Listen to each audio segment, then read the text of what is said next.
Kdysi na severu Čech se nachází Powertrail, 112 keší v těsné blízkosti.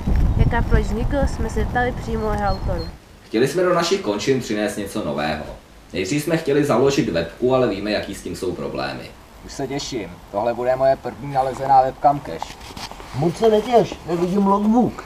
Tak jsme se rozhodli pro Powertrail. Nejdřív jsme našli vhodné místo. Tady to založíme. Pak jsme jeli do geoshopu pro kešky.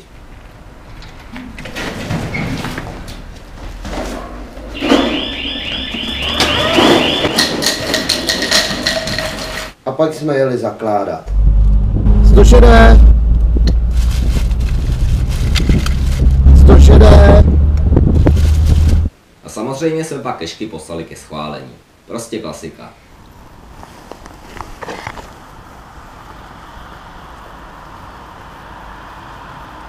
Vybrali jsme nepoužívané silnice a místa, kde se dá dobře zastavit.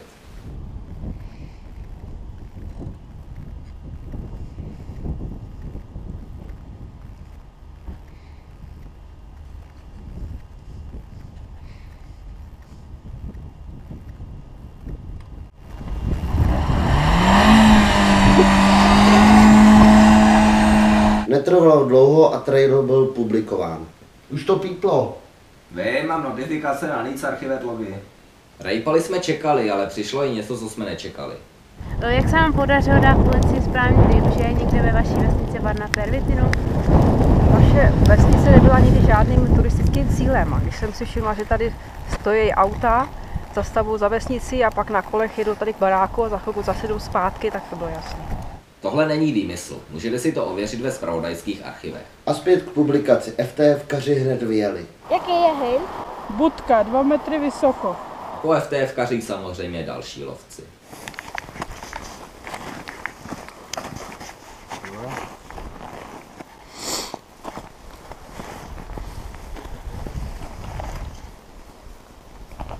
Tyhle, ona tady není.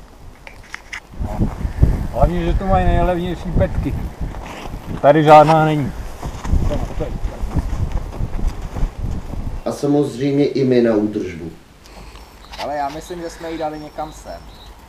A pak zase další lovci. A tak pořád dokola. Už asi není co dodat. Lovíš Powertrail? Powertrail stále existuje, můžete se odlovit také i vy. Stejně jako lovce, které právě vidíme. Jo, Jiříku, jak to, že tě manželka pustila na ten trail, tyjo? Se nestávám často.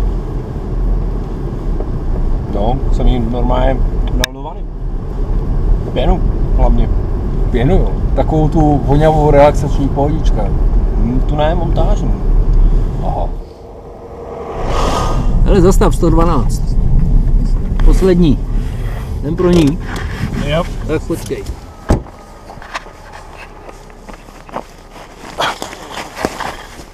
No. Tady má být a není tu. Poslední krabice, tyjo, to je v pytli.